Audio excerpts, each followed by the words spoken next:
Mesmeric Art Studios. I had refinished these frames for today's project. The link on how I did the refinishing is linked below, and you can also download a PDF of the designs we're going to use in today's project. So today's project is what lies beneath. It is 2 canvases. You don't need to do 2. You can do only 1 if that is what you would like to do, but it is basically some metal embossing. So we are going to do some embossing work, and then we are going to cover it with some tissue paper. You can also use some book paper, any other paper that you have, and then we're going to expose it to see what is lying beneath. Let's get started and see what we are going to need for today's project. So apart from the frames, what we're also going to need is our canvases, 2 canvases. This is roughly about 6 by 8 or 15 by 20 centimeters. We're going to need our piece of pewter. This is lead-free pewter I'm working with as usual. We're going to need our designs as well as some paper. I'm using this tissue paper from Timecodes, the ideality. It is a little bit difficult to tear, but it works. We're going to need some matte gel. And back to the paper, you can use any paper from old books. It does not really matter, whatever you feel you are gonna love having in your project. And then of course we're also going to need our pewter tools or our metal embossing tools and a couple of other things as we go. I just roughly placed my designs more or less where I would like them to be, and because they're going to be hanging next to each other, I want to have them more or less the same size, or the exposed part. So what I've done is I have basically spaced them and did my 2 vertical ones the same, so that when you look at that, it's still symmetrical, although it's not going to be 100% symmetrical. And then I have cut my pewter the size that will fit all of these. The reason why I'm keeping it into one piece, it is just because when I going to do the patina, it is going to be easier doing the patina on one piece than what I have to do each and every one separate. Take my paper and tear that, and so that I can put that down as a base. And I'm going to use the matte gel for that. As it's drying, I will start working on the metal embossing or the pewter work. So I've measured the size I would like to have my base paper to be, and that is about 5 by 6. So I'm just going to make the marks here. And we're still going to tear it, so just rough, that will work. Now I can't see my marks. Oh, that helps a lot.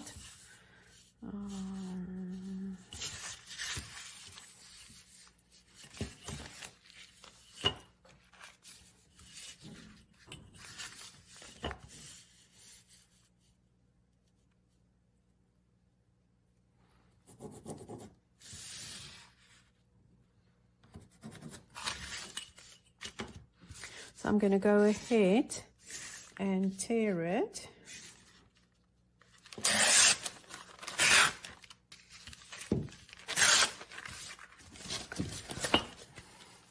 And because this is 12 inches, it is going to be roughly in half for the 6 inches.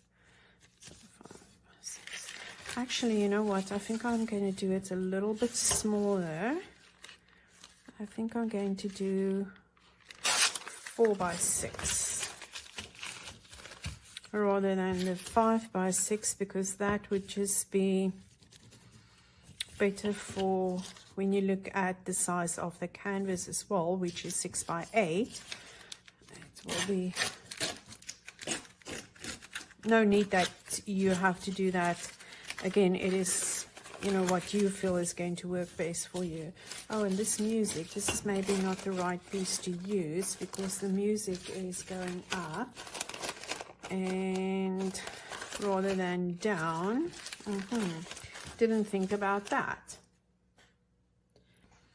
The nice thing about this tracing paper is you're always going to reuse the ones that you've already tear off and you're not using. That aside, And I'm just going to go more or less halfway here. Yeah, this already looks better. And I'm going to tear this. So what I'm also going to do now is I'm just going to give it some additional tears. Not the easiest way to tear it. Although I have to say some parts, depending on which, if you're tearing with the grain or not, then it is a little bit difficult. This side should work fairly easy. Oh yeah.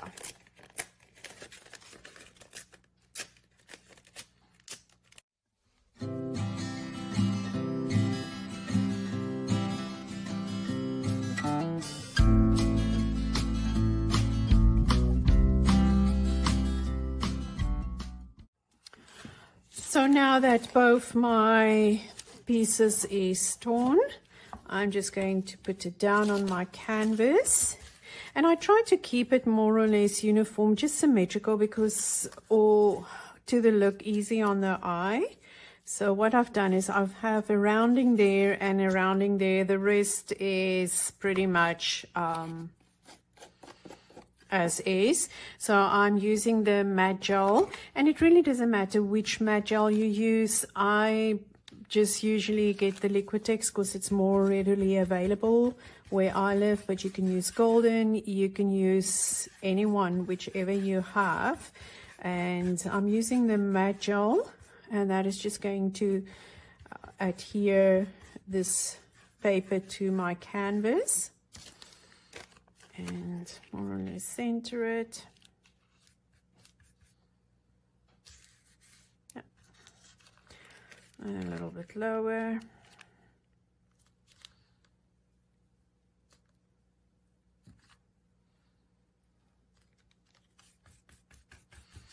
And I'm also going to put a layer on top. Usually when I work with this, I try to work from the inside out. If I do this, then I know if there is some bubbles, it's going to be going out. Not always necessarily, but...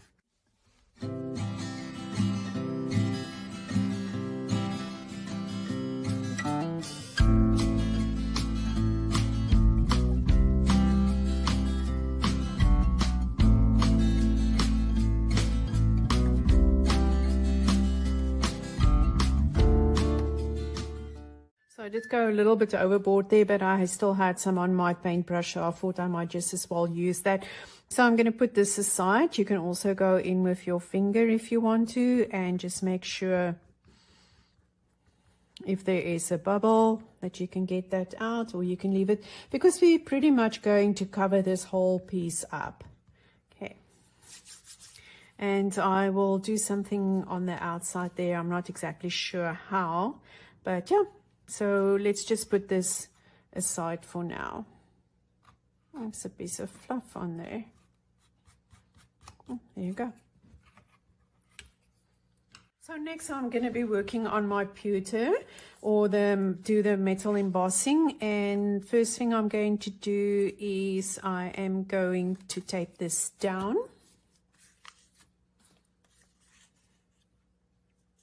And again, as I've mentioned, the reason why I try and keep this in one piece, it's just easier when it comes to the patina to actually do it this way. But that's optional. You can cut them to size already.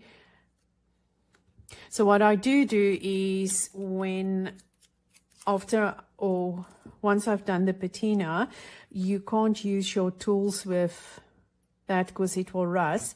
But what I do have is I have old scissors, and I use that specifically for when I need to cut after I have done the patina.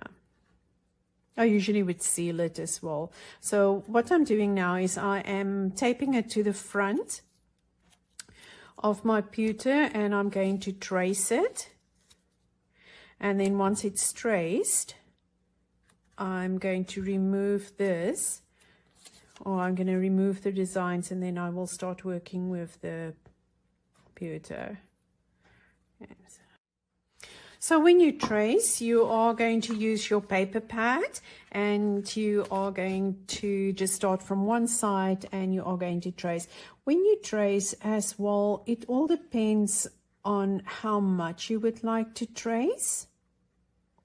So when I look at my design here, I know for a fact this is where the lines is going to be. So I would normally don't trace that. I would just trace my circles or my scallops or my squiggles, and I will just add the lines in afterwards as I'm doing the embossing. So all of these is going to be embossing.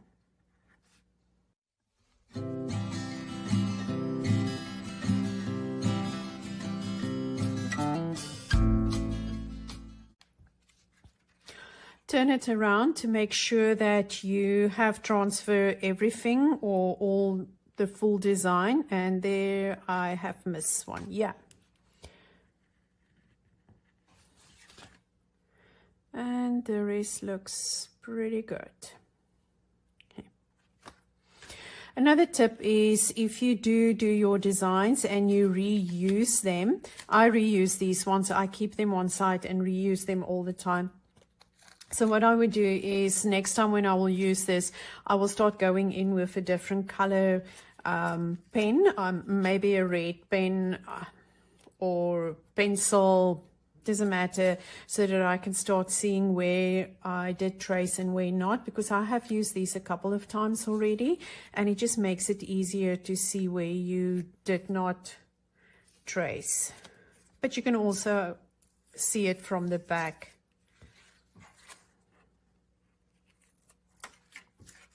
There you go, and now we're going to start our embossing. So we are going to do the embossing.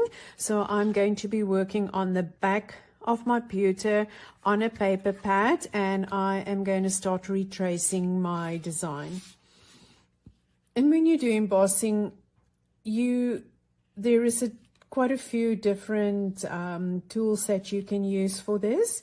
For this one, I have decided that I'm just going to use my Teflon tool. And once I've done that, and there's one that links up there that I missed. And I'm going to come around and I'm going to work on my hard surface. And I'm going to flatten around with my paper stump, and then I will go in and refine. I usually would do refining with the metal one. I really prefer doing it there, but because this is so thin, the lines, I have decided to go in with my Teflon tool, and also because it is mostly rounded lines that needs embossing.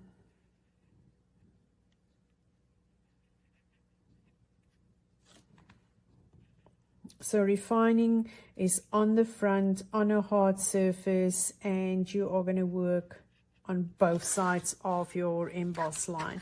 Something that I like doing, especially when it is so thin, is I like going back in on my hard surface from the back and then just retracing those lines or re-embossing those lines. And then come back to the front, give it a quick once over with my paper stump, and then redefine again.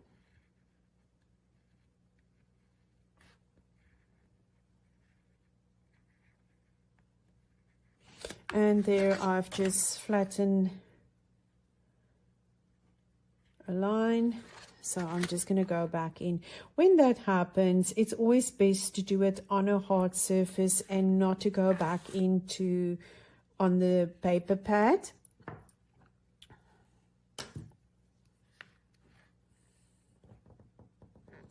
The reason is you just have more control when you do go in on a paper pad. Oh, I mean on the hard surface. So I'm going to finish this up and quickly do all of these. And then I will see you once this is all done.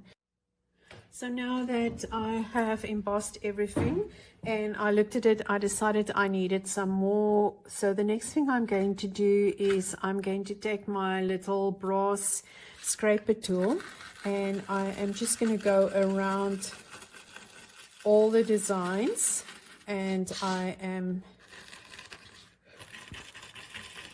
literally just going to, in circular movements, go in.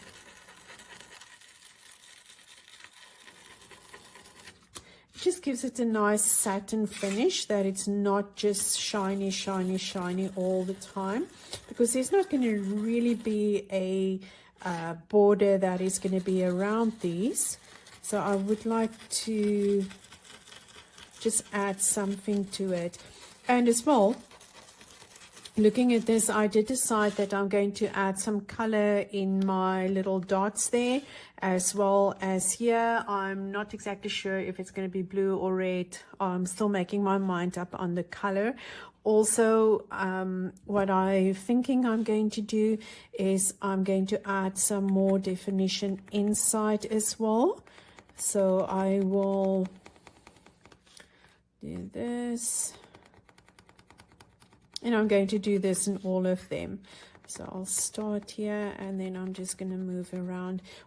By doing things like this, making some scratching or engraving, this is basically engraving that I'm doing, is you just add some more definition. So you have more layers for the patina to adhere to.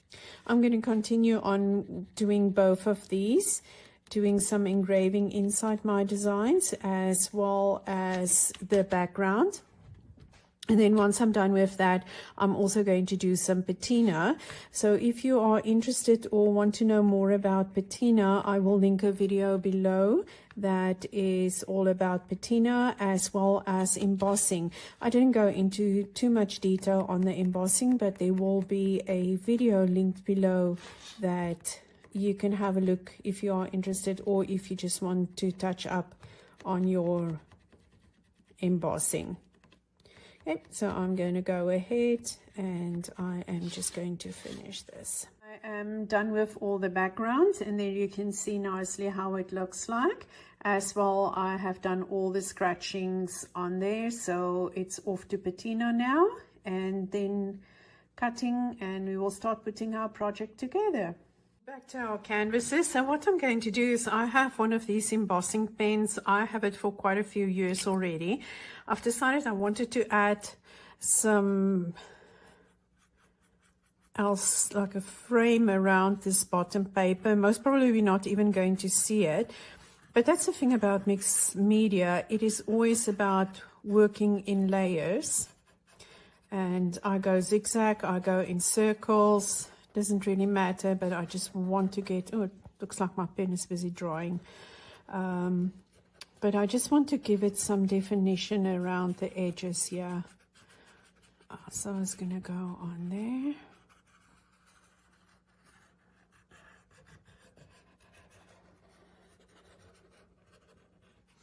And I'm going to go ahead and sprinkle some embossing powder on here before I go over to the next one.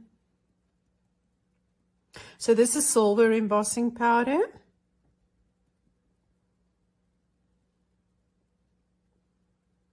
And as you can see, I'm going thick in some places and thinner in other places.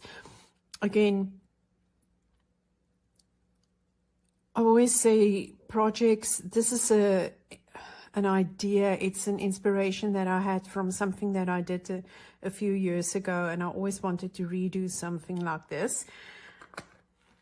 These are really handy dandy trays that I can't even remember where I got them from.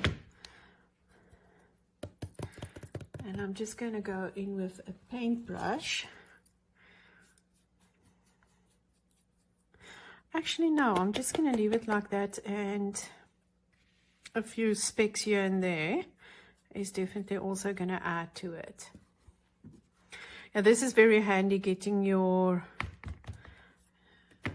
embossing powder back into the container. I'm just going to do the ones that's far away, the ones that's closer to the edge. I'm just going to leave as is.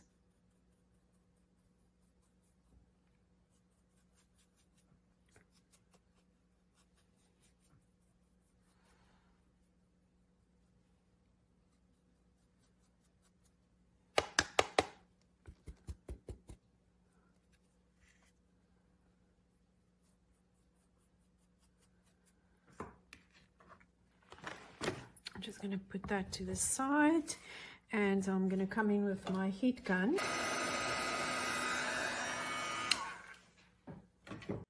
So when I tore the papers, what I've done is I have this one is exactly the same, well, more or less the same width, where it's way longer because we're going to cut slits in it and roll it over to expose the metal embossing that's going to be underneath, where this one we're going to cut lengthwise and roll it open to expose the long ones that is here.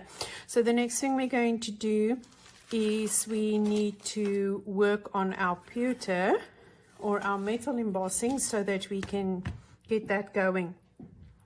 So as I was starting with the patina, I realized when you look at the design here, I have forgot to put in the embossing lines there, but you know what? It does not matter.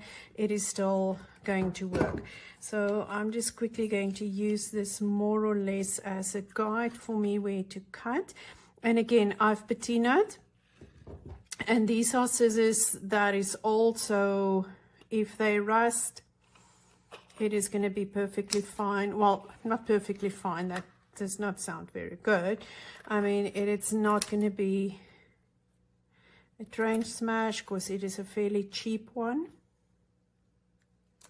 So I'm not really going to be sorry if I have to say goodbye to them. I think it was actually one of our kids, the school, when they were still in school, I think it was one of theirs.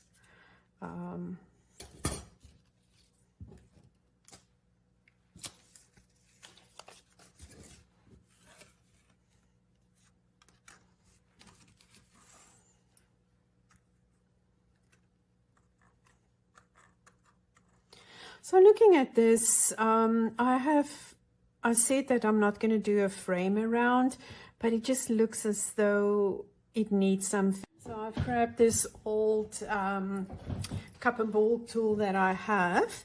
So what I'm going to do is I'm just going to use the cup part, and I'm going to go all around. I'm going to do it on a paper pad, and I'm just going to make little scallops all around. I've gone around and I have done these little scallops all around, and as you can see, I have marked my tool very well so that I know I do not have to use it for anything else. This is my after patina. So I've decided to go with blue in these little squares and circles, and I'm just going to do that. So the paint I am using is the don't know, Vintar, I can never pronounce it. It's from Ranger, and it is for all metal, so I am using the cobalt blue.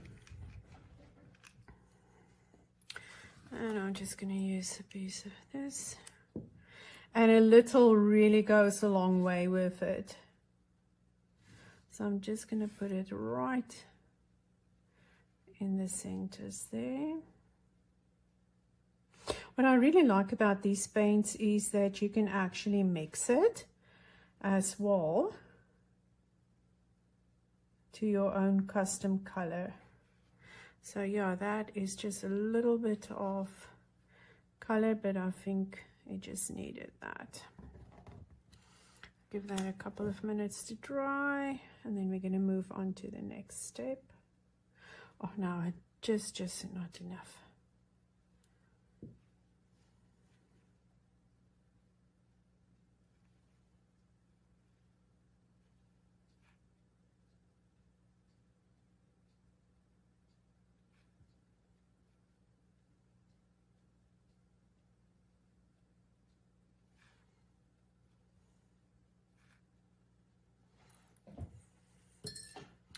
So there you go, just that spot of blue.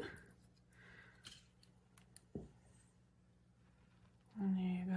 So next we are going to glue this on.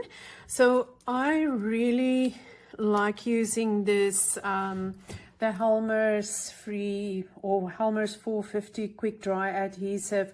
They mention here that it is for fabric, so many things. Metal is not on the list there, I have to add that, but I find that it gives me enough movement time so that when I do work with this and I want to reposition it, it does give me that extra little bit of repositioning time, and it does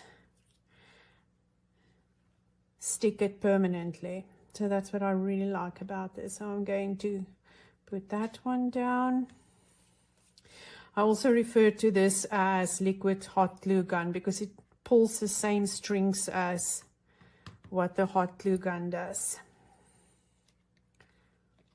When I work in freeze, what I usually do is I would glue my top and my bottom one, or the bottom and the top, doesn't matter, and then from there I would center.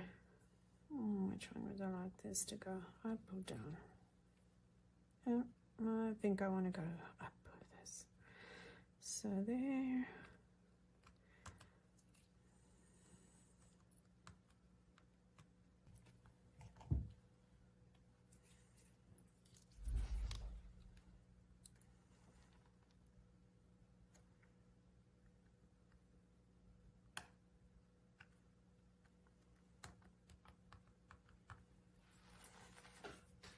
So what we're going to do is we are going to add this now over this, but we need that extra that we are going to roll up. So I think what I'm going to do is I'm going to go back to my modeling paste, and I'm just going to add a little bit over here.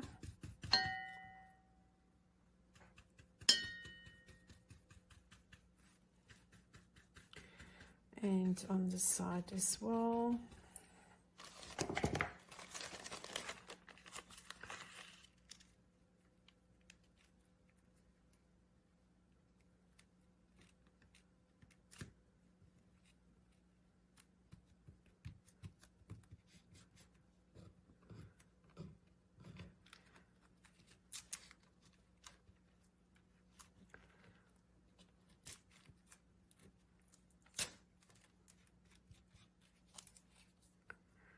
And as you're working, it's yours. You can decide to change it up and tear away more if you want to.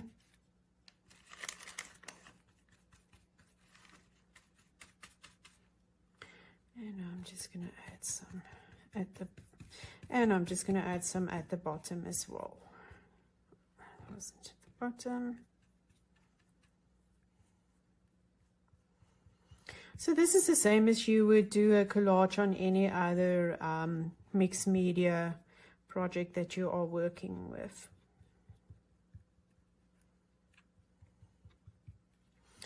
I'm going to swing this around and I'm going to do exactly the same.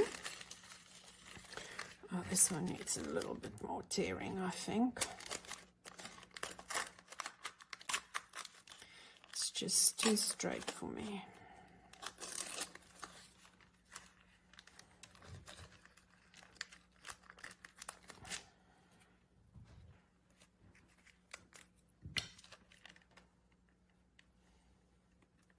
So again, I'm going to go down on the side.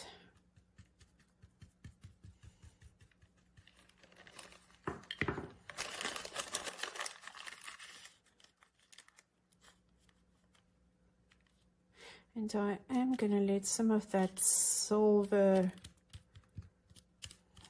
come out, but not a whole lot of it.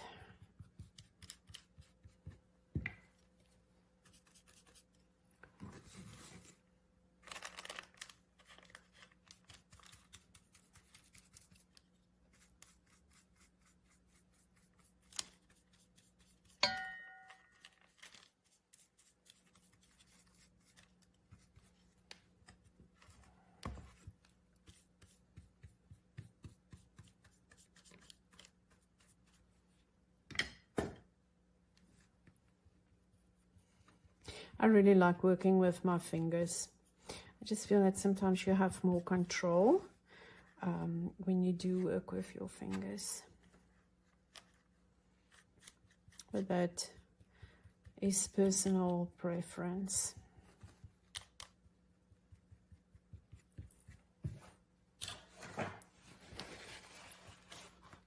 Whoops.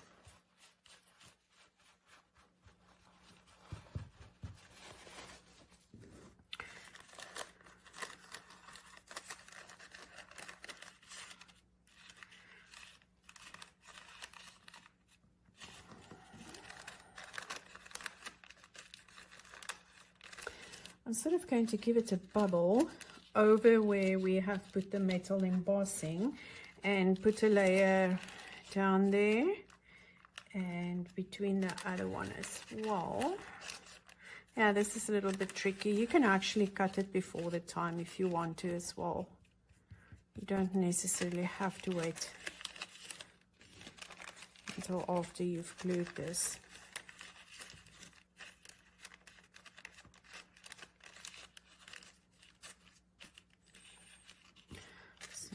That will get us there.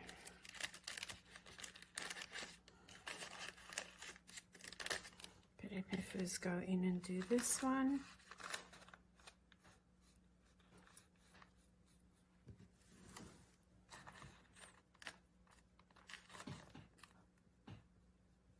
So I'm putting some of this modeling clay paste between the two metal embossed pieces. And I leave a bubble over the metal embossed piece.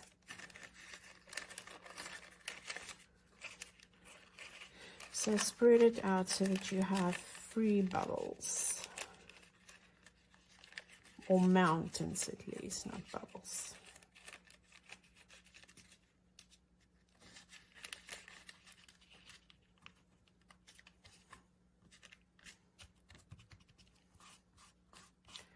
There you go. And I'm going to do exactly the same with this one, yeah.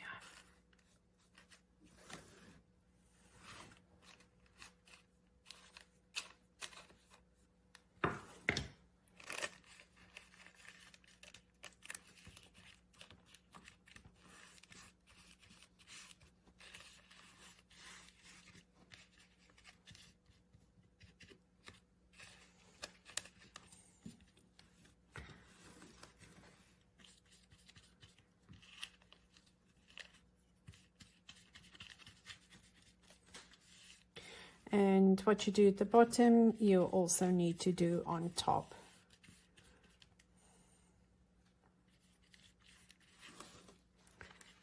I think there needs a little bit more.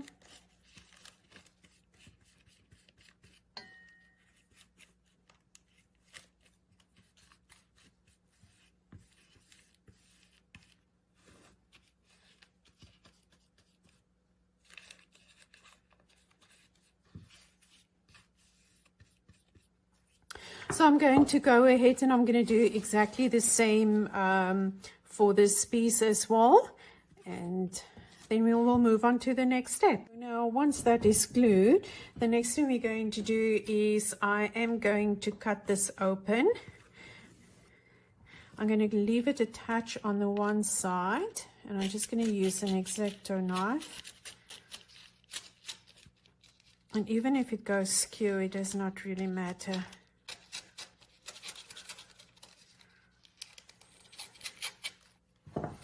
And I'm just going to start rolling it or folding it, making some marks, but just exposing the metal embossing that is underneath.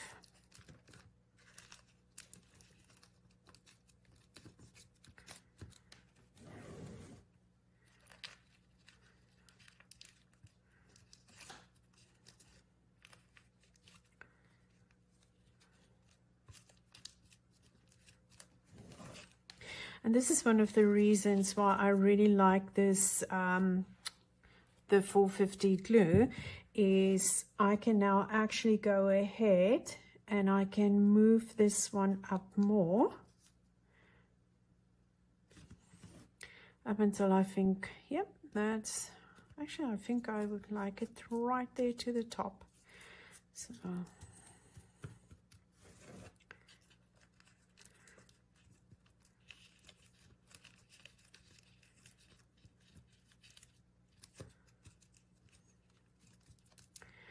and this one I'm actually going to expose or keep close on top, and I'm going to open it towards the bottom.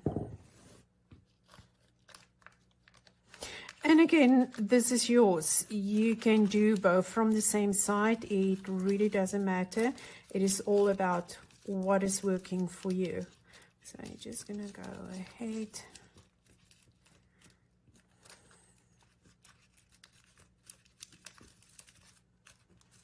This one I actually think I'm just going to fold over. Yep.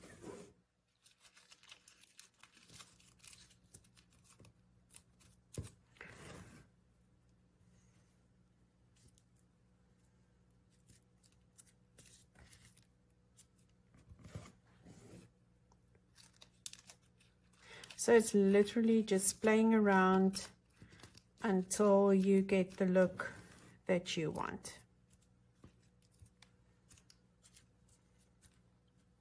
And again, that repositioning, I can move this one down to the bottom. I could have made them bigger as well, but I just think still going like this. So there you go. Next step is I am just going to come in with some modeling paste again, just to secure those.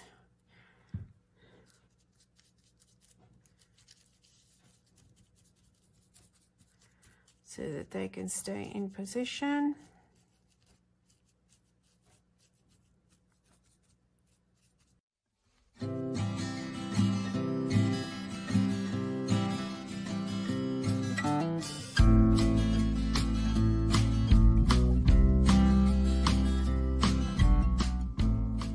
I've gone ahead and I've played a little bit with this, mix it up until I was satisfied, and then I secured it with some more of the gel medium.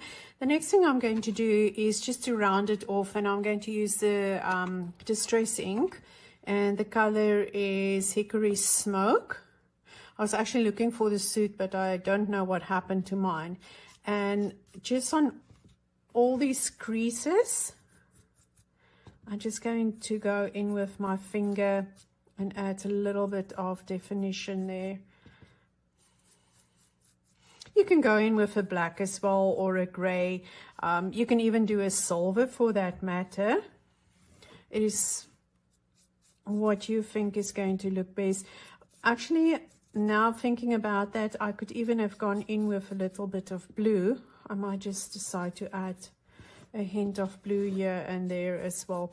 And this is the thing, you know, as you're working, you can change it up, because really in the end it is you that has to look at this. I'm using the Distress ink, the Blueprint Sketch, and I think I'm just going to highlight here and there with a little bit of blue.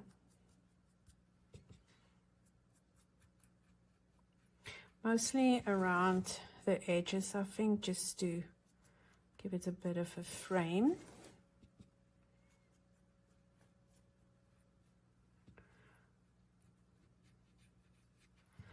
I think my gel medium might still be a little tidbit wet, and that's why. Oh, I like this. I'm glad I've decided to go with the blue. I think it just gives it that extra dimension here.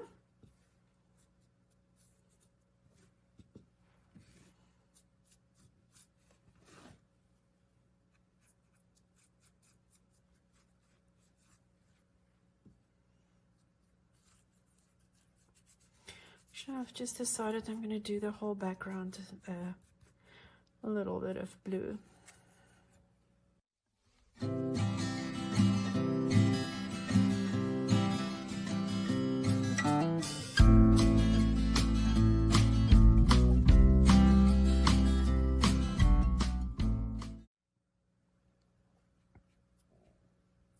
I don't think I must do anything else to this, because you get some point where you have to make that decision. Okay, enough is enough and I need to stop, and I think I have reached that point now. Yes. Okay, so basically this is how far I've come now, and we're going to put them all together in the frames that I did in the previous project. And as I said, I will link the video below as well. One extra thing that I'm going to do is I am going to put my name on here, but I'll do that and then I will get back and put the whole project together for us. So let's start putting this all together. So what I've done so far is I have cut this piece of paper down to the size to make sure that it's going to cover the background, and I'm not going to see any of this ugly brown. And for this you can use any paper. I have just dug into my scrapbooking stash and that's where I found it. When I started with the project, this was the paper that I have chosen because I thought that really complemented the gray.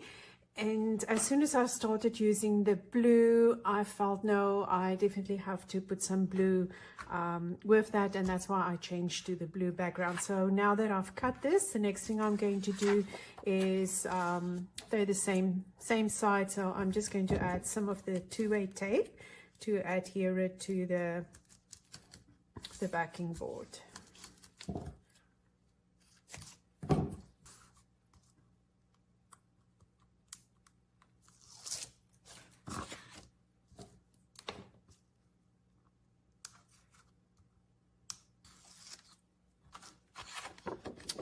So I'm just going to put it down lightly just to make sure that I do have it in the right spot.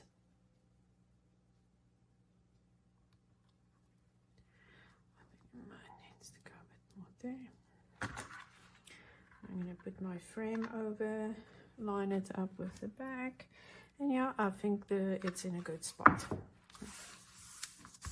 So from here you have to make the decision whether you are going to mount your canvas on top of the glass or whether you are going to put it behind the glass. So when you're going to put it behind the glass, now would be a good time to stick it down. If not, you're going to finish the frame and then you're just going to add it on top. I think I'm going to do mine on top of the glass.